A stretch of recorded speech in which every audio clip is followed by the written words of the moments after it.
기도하겠습니다. 은혜가 풍성하신 하나님, 귀하고 복된 날 우리에게 허락하시고 하나님을 사모하며 예배의 자리를 기억할 수 있는 믿음을 주셔서 이 자리에 함께 예배하는 우리 중앙의 모든 가족들의 믿음을 주님께서 귀하게 여겨 주옵소서. 이 시간 우리 모두가 하나님의 말씀 앞에서 싸우니 주님, 우리에게 성령의 충만함을 허락하시고 우리에게 들을 귀를 허락하시며 무엇보다 하나님의 임재를 경험할 수 있는 은혜도 허락하여 주옵소서. 말씀 받을 때에 우리 마음 가운데 잘 박힌 못처럼 박히는 은혜 있게 하시고 이 말씀이 우리의 삶을 변화시키는 은혜의 말씀 되게 하여 주옵소서. 감사드리고 지금도 살아 역사하시는 예수님의 이름으로 기도하옵나이다. 아멘. 출애굽기 21장 말씀을 보면 소위 동해보복법이라는 율법이 나옵니다. 말 그대로 생명은 생명으로, 눈에는 눈으로, 이에는 이로, 그리고 빼앗기는 건 그 빼앗기는 것대로 그렇게 갚아 나가는 것, 그것이 이제 동해보복법이라는 말씀으로 하나님께서 이스라엘 백성들에게 준 율법입니다. 이 말씀을 가만히 보면 사랑의 하나님께서 이 말씀을 이렇게 주실 법한 말씀인가라고 생각할 수 있어요.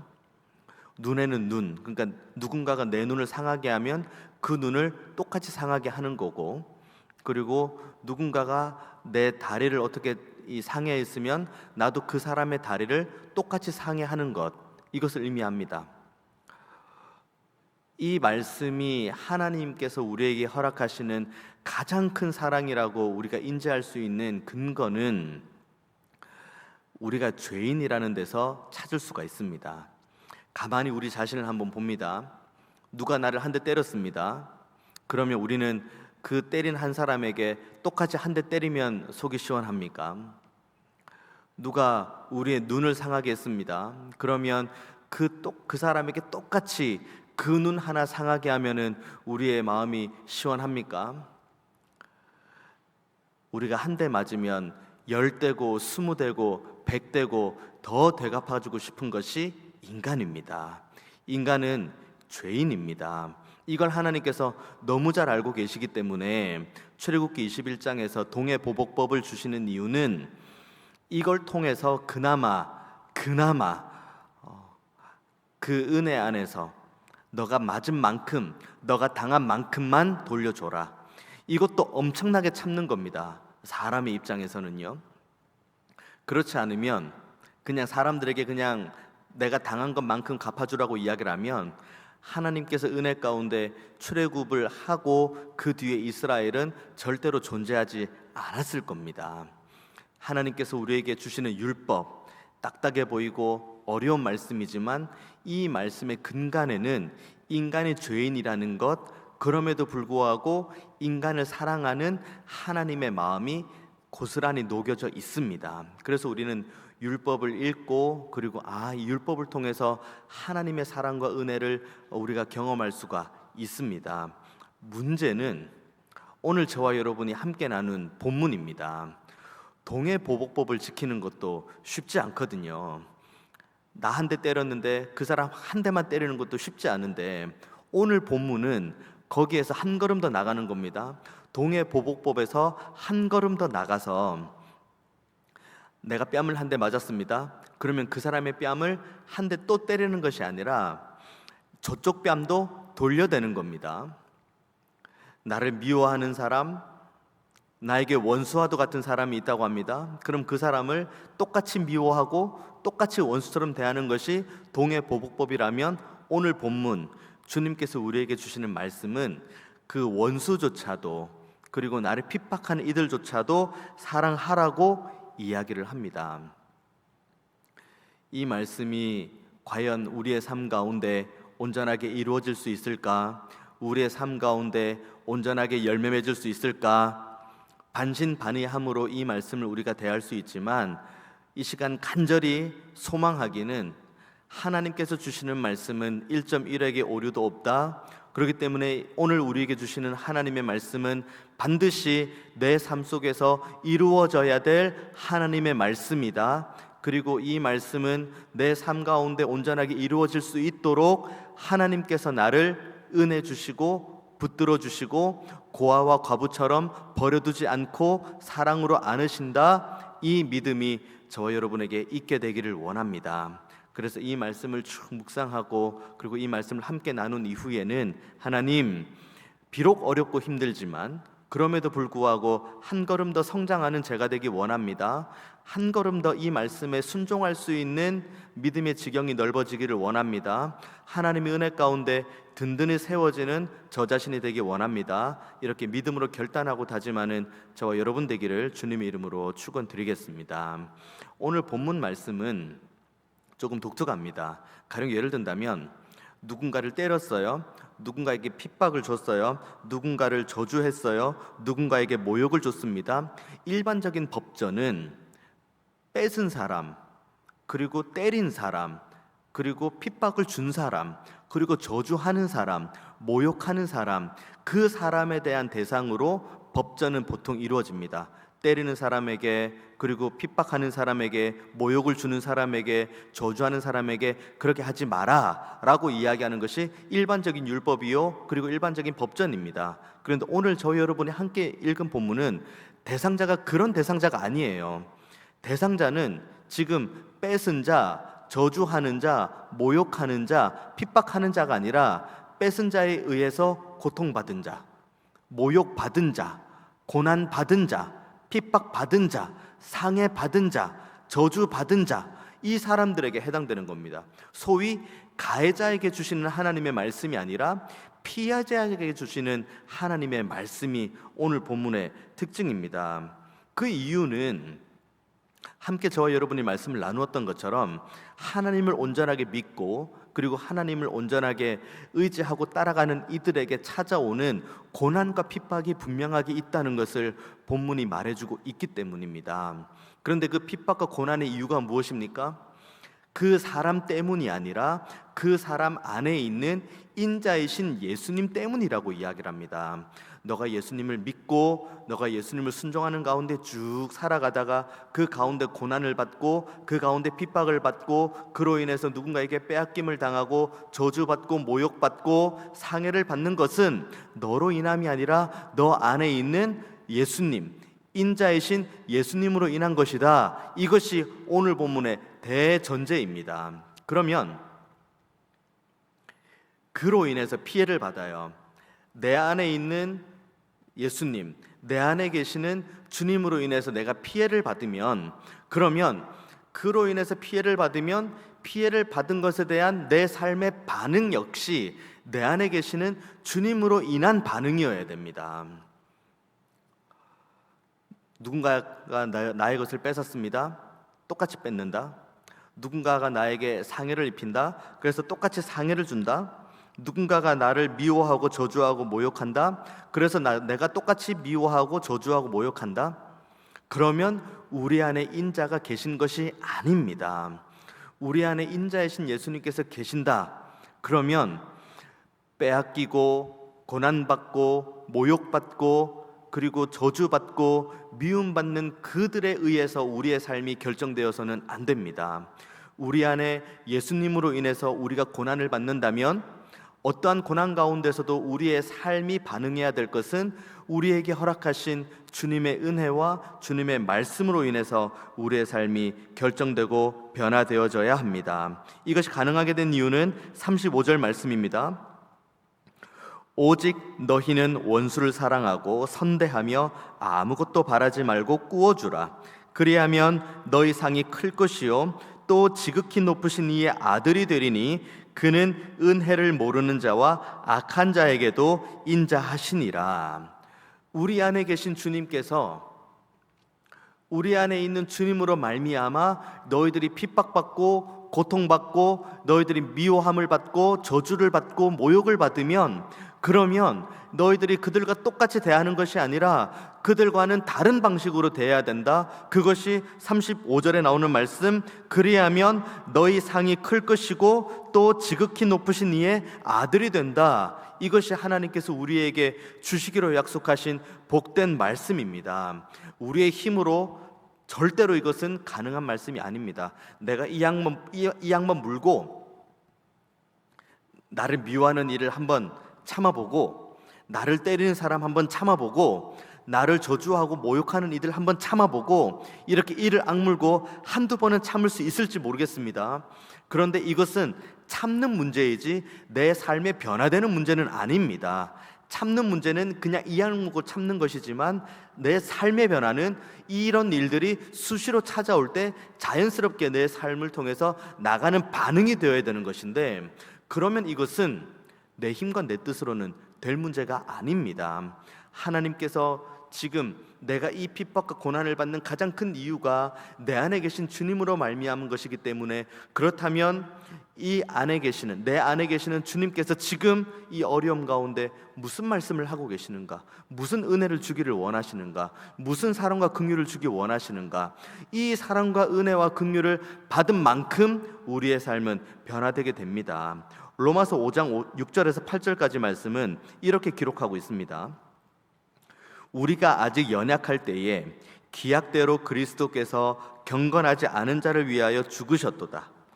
의인을 위하여 죽는 자가 쉽지 않고 선인을 위하여 용감히 죽는 자가 혹 있거니와, 우리가 아직 죄인 되었을 때에 그리스도께서 우리를 위하여 죽으심으로 하나님께서 우리에 대한 자기의 사랑을 확증하셨느니라. 이게 로마서에 나오는 말씀입니다. 우리 중에 그 누구도 주님을 향해서 나 대신 십자가 져달라고 하신 분 아무도 안 계십니다. 주님, 나 대신 십자가 좀 져주세요 라고 말한 사람은 우리 중에 아무도 없습니다. 주님, 나 대신에 고난 좀 당해주세요, 나 대신 좀 죽어주세요, 그래야지 제가 좀 살겠습니다 라고 말한 사람도 아무도 없습니다. 우리는 다만 죄인이었습니다. 본향에 대한 소망도 없죠. 우리는 그냥 지옥에 갈 죄인일 뿐이었는데, 하나님께서 우리를 대신해서 그분의 독생자 외아들을 이 땅에 보내주시고, 그분의 독생자 외아들인 우리 주 예수 그리스도께서 십자가에 달려 죽으셨습니다. 내가 바라지도 않았고, 내가 구하지도 않았고, 내가 원하지도 않았고, 하지만 하나님께서 먼저 우리를 위해서 은혜를 주셨습니다. 그렇기 때문에 우리는 이제는 신분 자체가 변화가 되었습니다. 이전과 지금이 약간 다른 존재가 아니에요. 우리는 완전히 바뀐 존재입니다. 지옥을 향해 가게 되는 존재에서 천국을 소망하는 존재로 완전히 바뀌었습니다. 그리고 이 땅에서도 죄인된 신분으로 살아갈 수밖에 없는 자리에서 이제는 주님께서 허락하신 그 의로 말미암아 의인된 존재로 살아가는 존재로 완전히 우리의 정체성이 바뀌게 된 겁니다. 하나님의 나라를 소망할 수 있게 되었습니다. 이 땅에서도 영생을 맛보면서 주 안에 살아갈 수 있는 존재로 바뀌게 된 겁니다. 이것이 곧 하나님의 은혜를 받은 자, 하나님의 상을 받은 자, 하나님의 아들로 일컬음을 받은 자, 그렇기 때문에 핍박받고 고난받고 모욕받고, 그리고 사람들로부터 미움받고 저주받는 것, 그것이 우리들의 현 주소인 겁니다. 그럼에도 불구하고 35절의 말씀 이렇게 이야기합니다. 후반부입니다. 그리하면 너희 상이 클 것이요 또 지극히 높으신 이의 아들이 되리니 그는 은혜를 모르는 자와 악한 자에게도 인자하시니라. 이 말씀 보면서 계속 우리가 생각할 수 있어요. 그래, 주님은 은혜를 모르는 자와 악한 자에게도 인자하신 분이시지. 그래, 그 누군가가 은혜 모르는 누군가 있어. 그 인자하심을 모르는 누군가 있어. 그 악한 자 그 누군가 있어. 그래, 그 사람에게도 하나님께서 인자하신 분이시지 라고 생각할 수 있습니다. 물론 이 말씀 맞아요.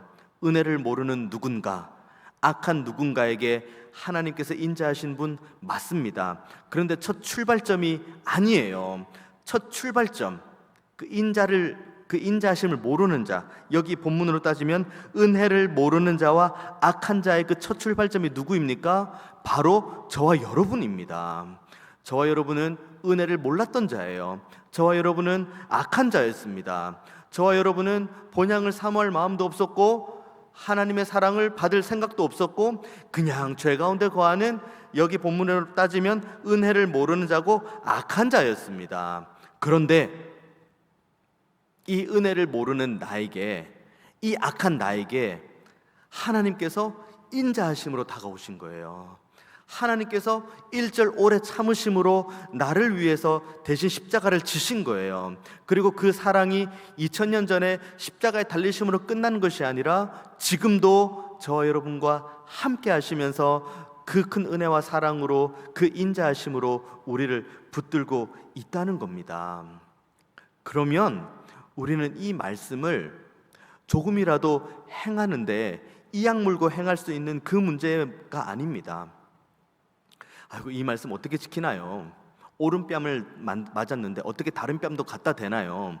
내 겉옷을 빼앗아 가는데 어떻게 내 속옷도 줄 수가 있나요?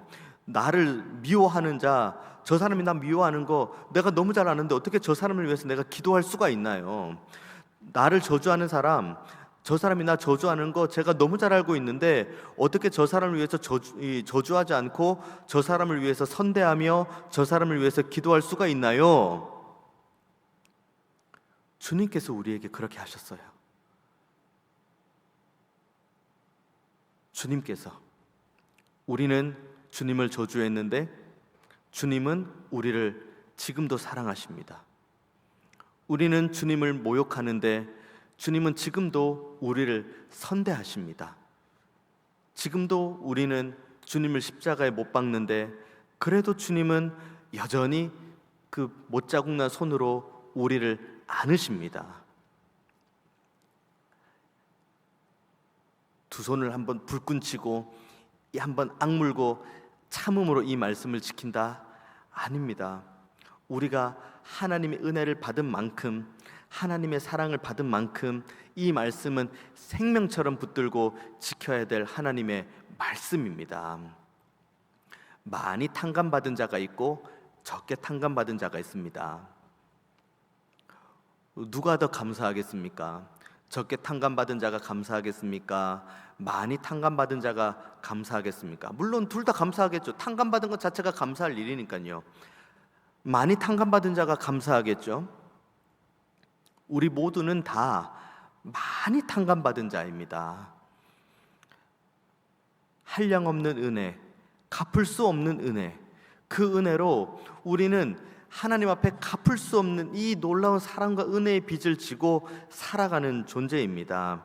우리가 이 많이 탕감받았다는 이 진리를 깨닫고 깨닫는 것만큼 우리는 오늘 본문, 오늘 저희 여러분이 함께 나눈 이 본문 말씀을 그대로, 문자 그대로 순종할 수가 있습니다.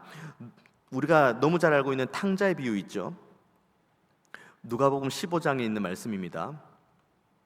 뭐 탕자가 돌아왔다, 뭐 그리고 탕자가 방탕했다, 뭐 수만 가지 교훈들을 함께 나눌 수 있지만 궁극적으로 탕자의 비유가 예수님의 입술을 통해서 증거되어지게 된 계기가 있습니다.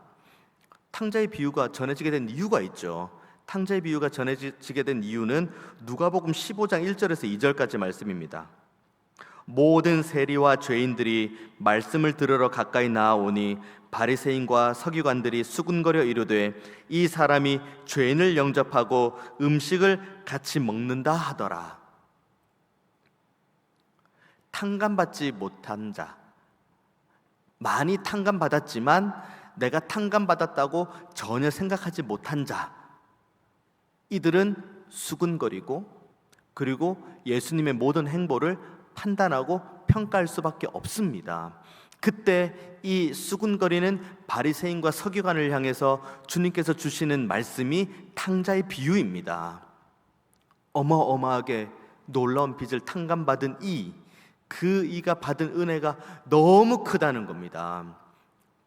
이 믿음을 가지고 우리가 볼 때 비로소 오늘 저 여러분이 함께 읽은 본문을 그대로, 문자 그대로 순종할 수가 있습니다. 27절부터 한번 읽어볼게요. 그러나 너희 듣는 자에게 내가 이르노니 너희 원수를 사랑하며 너희를 미워하는 자를 선대하며 너희를 저주하는 자를 위하여 축복하며 너희를 모욕하는 자를 위하여 기도하라. 너희의 이 뺨을 치는 자에게 저 뺨도 돌려대며 내 겉옷을 빼앗는 자에게 속옷도 거절하지 말라. 내게 구하는 자에게 주며 내 것을 가져가는 자에게 다시 달라 하지 말며 남에게 대접을 받고자 하는 대로 너희도 남을 대접하라. 이 말씀을 주시는 예수님께서 이 말씀을 받는 대상자를 누구라고 지칭을 하냐면 27절의 말씀 보면 그러나 너희 듣는 자입니다. 듣는 자. 여기 지금 주님 말씀 들으러 온 자들. 누가 주님의 말씀 들으러 왔습니까? 주님 아니면 안 된다는 믿음. 주님의 그 옷자락 한번 만지고 주님을 한번 만지기만 해도 내 병이 다 낫고 그리고 내 안에 있는 이 귀신이 떠나가고 내 삶이 완전히 변화될 거라는 이 믿음, 주님 아니면 안 된다는 이 믿음 가지고 나온 자, 이들이 지금 이 말씀을 듣는 이들의 대상자가 되는 겁니다. 지금 뺏는 자, 모욕하는 자, 저주하는 자, 그리고 남을 상해하는 자, 지금 그들에게 주는 말씀이 아니에요. 주님 아니면 안 된다는 믿음. 저는 주님 아니면은 저는 살 길이 없는 자입니다. 주님께서 주신 은혜가 아니면 저는 죽을 수밖에 없는 죄인입니다. 주님께서 주시는 이 말씀 아니면 저는 어떤 지표도 삼고 갈 만한 것이 없는 아둔한 자입니다. 이들 그렇기 때문에 이 간절한 믿음 가지고 주님 앞에 나와서 말씀 받기 원하는 그 자, 너희 듣는 자, 그들에게 주님께서 주시는 말씀입니다. 그 간절함으로 지금 저와 여러분이 주님 앞에 나온 줄로 믿습니다. 주님 아니면 안 된다는 믿음, 주님의 말씀만이 내 삶의 유일한 기준이라는 확신, 그리고 이 영광스러운 이 예배 자리에서 주님을 온전하게 만나고 주님을 온전하게 경험하기 원하는 그 믿음 가지고 나온 너희 듣는 자에게 주시는 말씀은 원수를 사랑하고 너희 미워하는 자를 위해서 기도하고 너를 핍박하는 자들을 선대하고 그리고 그들과 똑같은 방식으로 그들을 대하지 말고 그들을 위해서 기도하라. 문자적인 말씀인데 이거 어떻게 더 순종합니까? 주님을 사랑하는 것만큼이나 우리는 이 말씀을 순종할 수가 있습니다. 주님 아니면 안 된다는 믿음을 우리가 가진 것만큼이나 우리는 이 말씀을 순종할 수가 있습니다. 바보 같다고 할 수 있죠. 이 바보 같은 사람, 한 대 맞았는데 그거 또 때리라고 하는 이 바보 같은 사람, 미움을 받는데 그 미움 받는 사람을 위해서 기도하는 이 바보 같은 사람, 저주하고 핍박하고 원망하는데 그 사람을 위해서 선대하고 기도하는 이 바보 같은 사람, 사람들은 우리에게 바보 같은 사람이라고 말할 수 있어요. 주님을 믿는 믿음 가운데 정말 말씀 그대로 말씀에 순종하고 살아가면 얼마나 많은 손해 볼 수 있습니까? 얼마나 많은 어려움 당할 수 있습니까? 그런데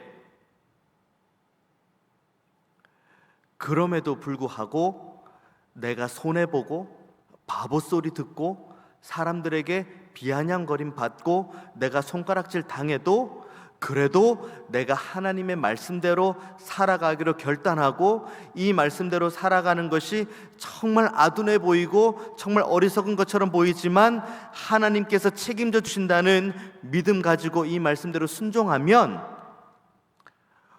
우리가 바라고 구하는 것 그 이상의 은혜와 평강을 누릴 줄로 믿습니다. 세상에 줄 수 없는 그 기쁨, 세상에 줄 수 없는 평안을 우리는 하나님 말씀을 순종하는 가운데 사람들에게 바보 소리 들으며 사람들에게 비아냥거림을 듣는 가운데 우리는 누릴 수가 있습니다. 로마서 12장 말씀 보십시오. 로마서 12장 14절에서 21절까지 말씀은 온전하게 예배하는 자들이 그 어떠한 삶으로 영광 올려드려야 될지가 나오는 말씀인데 그 중에 로마서 12장 19절에는 이렇게 기록하고 있습니다. 내 사랑하는 자들아 너희가 친히 원수를 갚지 말고 하나님의 진노하심에 맡기라. 기록되었으되 원수 갚는 것이 내게 있으니 내가 갚으리라고 주께서 말씀하시니라. 오늘 우리에게 주시는 본문의 말씀을 순종하는 거 어렵습니다. 원수를 선대하고 핍박하는 이들을 위해서 기도하고 그리고 나를 때리고 모욕 주고 저주하는 자들을 선대하는 것 결코 쉽지 않습니다. 그렇다고 같이 때리고 같이 저주하고 같이 모욕하고 같이 상해를 입히고 같이 목소리를 높이는 것이 하나님 앞에 무슨 영광이 되겠습니까? 하나님께서 로마서 말씀을 통해서 분명하게 말씀합니다. 하나님께 맡겨라. 제발 하나님께 맡겨라. 그러면 하나님께서 싸우실 것은 싸우실 것이고 하나님께서 세우실 것은 세우실 것이고 하나님께서 바로잡을 것은 바로잡으실 것이고 하나님께서 앞서 행할 것은 앞서 행하실 것이다. 하나님께 맡겨라는 거예요. 우리는 하나님께 맡기지 못하면 그 다음 뭘 해야 됩니까? 내가 해야 되는 거예요. 하나님께 맡기지 못하고 하나님의 은혜를 구하지 못하고 하나님의 그 일하심을 우리가 경험하지 못하면 그때부터 우리에게 모욕을 주는 자와 똑같이 모욕을 주고 우리에게 상해를 입히는 자와 똑같이 상해를 주고 우리를 저주하는 자를 똑같이 저주하고 우리를 괴롭히는 이를 똑같이 괴롭히는 그냥 그 정도 수준의 그들과 나와 똑같은 수준에 머물러 있는 겁니다.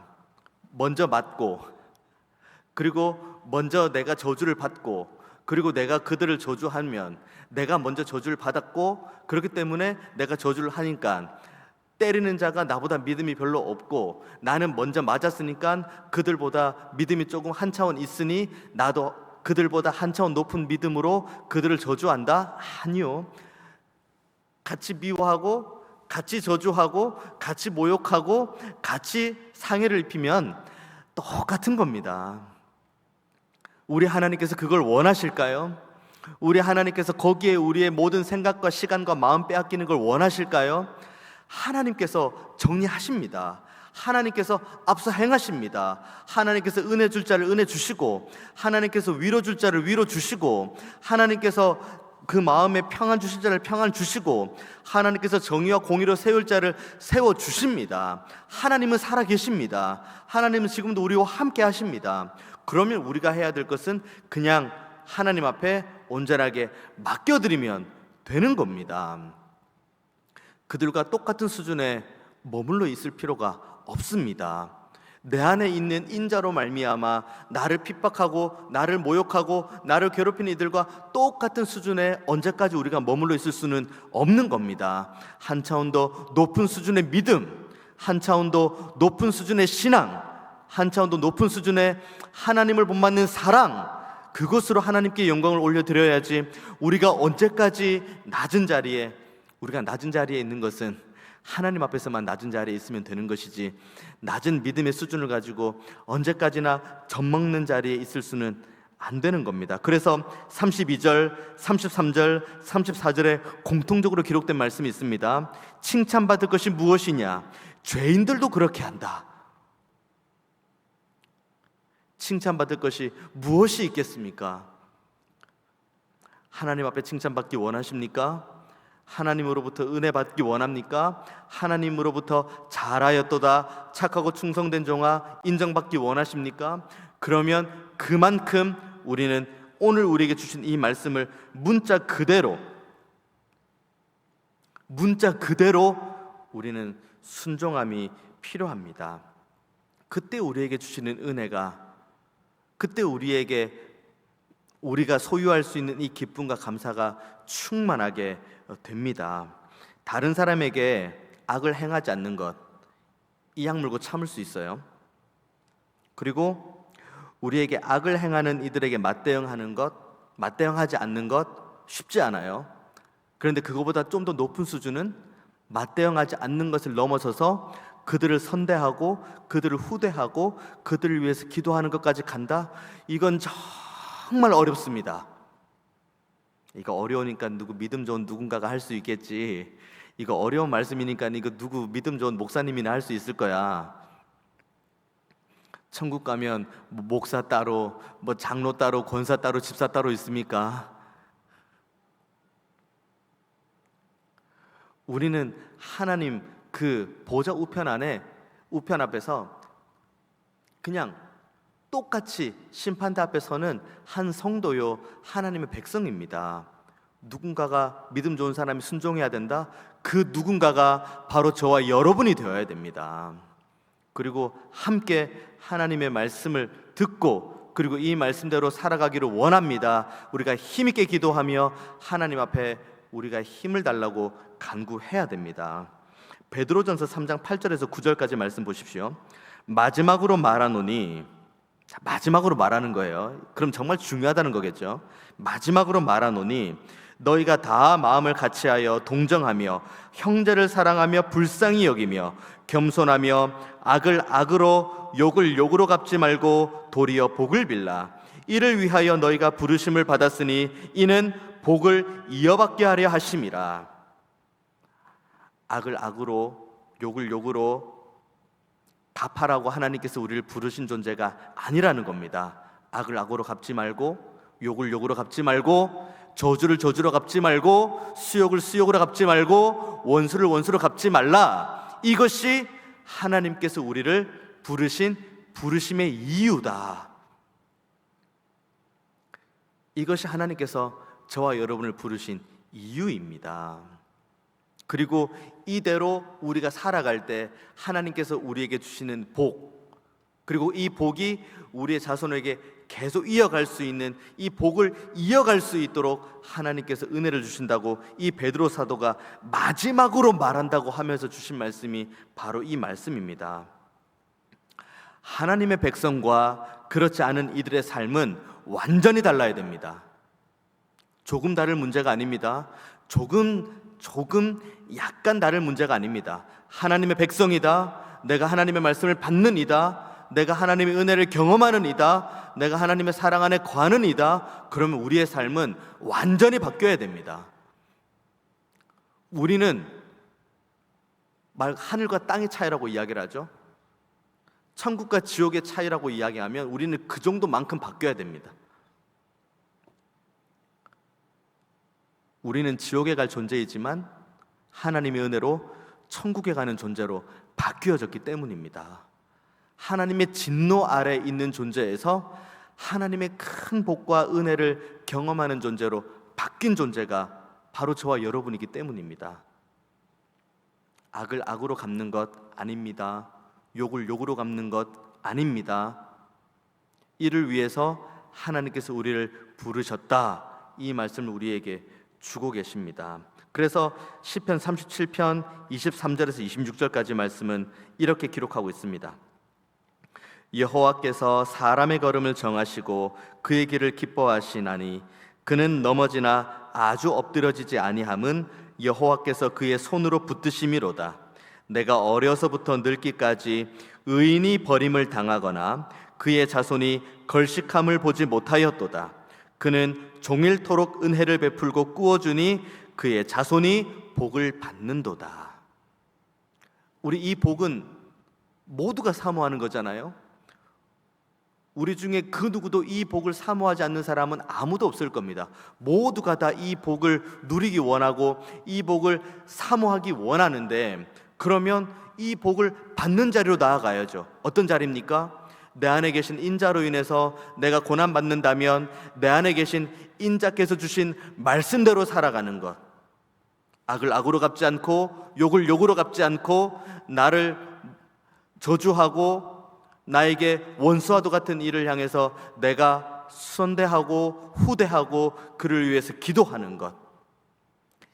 힘들고 어렵지만 그럼에도 불구하고 이 말씀 붙들고 한 걸음 한 걸음 하나님과 동행하며 전진할 때 시편 37편 23절에서 26절까지 말씀에 약속하신 복을 우리의 삶 가운데 충만하게 주실 줄로 믿습니다.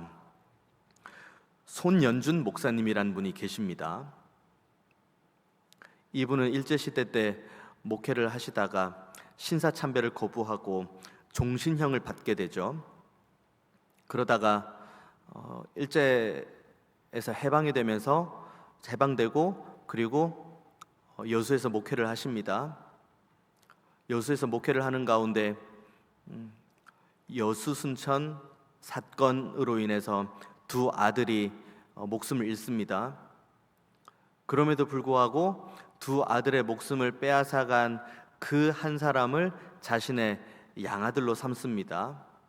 그리고 한국 전쟁 당시에는 피신을 갈 수 있었지만 자신이 섬기는 한센병 환자, 그러니까 나병 환자를 끝까지 책임지고 있다가 결국은 공산당에 의해서 자신도 목숨을 잃습니다. 우리가 익히 알고 있는 손양원 목사님이죠. 이분의 본명은 손연준 목사님이십니다. 이분이 손양원 목사님인 이유는 이분이 섬기던 애양원, 거기에 있는 이름을 본따서 자기 이름을 손양원이라고 이름을 개명을 한 겁니다.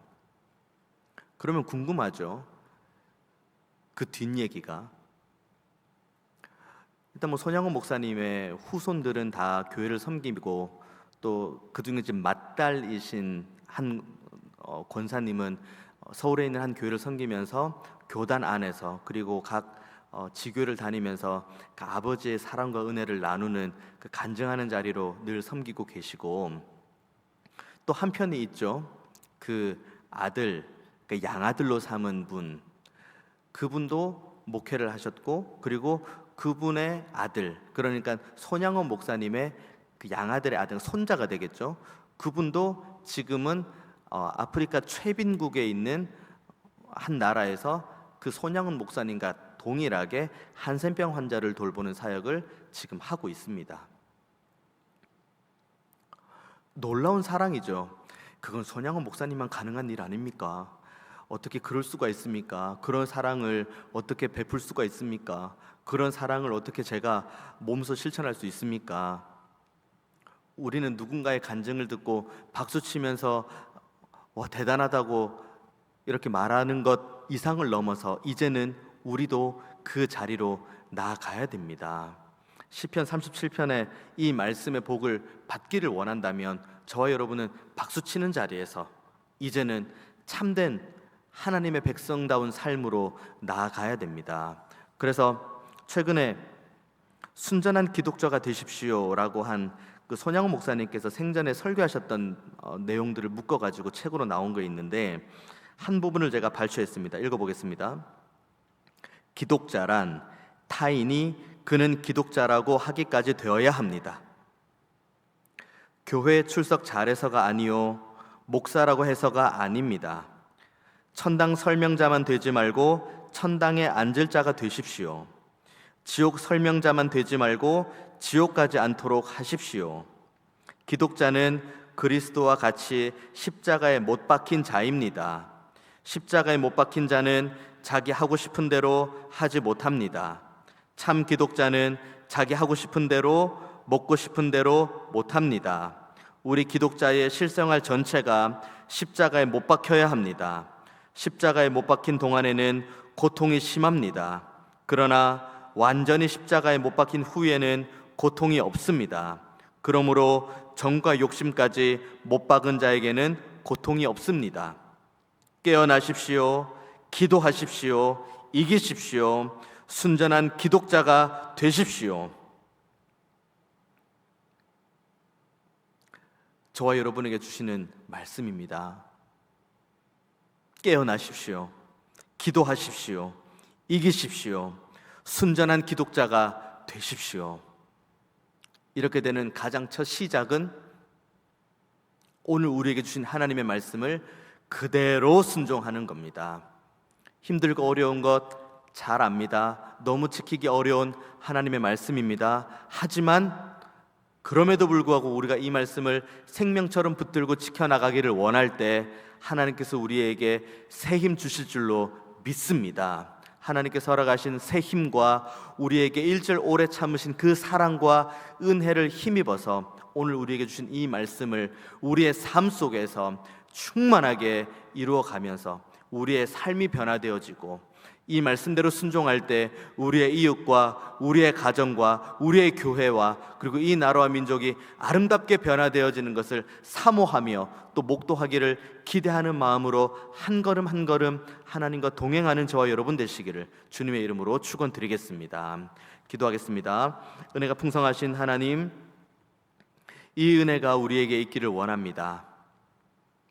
하나님을 향한 사랑, 하나님께서 우리에게 보여주신 은혜, 여기에서 우리가 떠나지를 않기 원하오니 주님 우리의 삶을 붙들어 주시고, 그래서 오늘 우리에게 주신 이 말씀을 문자 그대로 순종할 수 있도록 새 힘도 허락하여 주옵소서. 힘들고 어렵지만 이 말씀을 붙들고 생명처럼 순종해 나갈 때 나 자신이 변화되고 우리의 가정과 우리의 교회와 우리의 이웃이 변화될 줄 믿습니다. 이 땅에 임하실 하나님의 나라를 소망하며 그 은혜를 지금 이곳에서 맛보아하는 우리 모든 중앙의 가족들 되게 하여 주옵소서. 감사드리고 살아계신 예수님의 이름으로 기도하옵나이다. 아멘.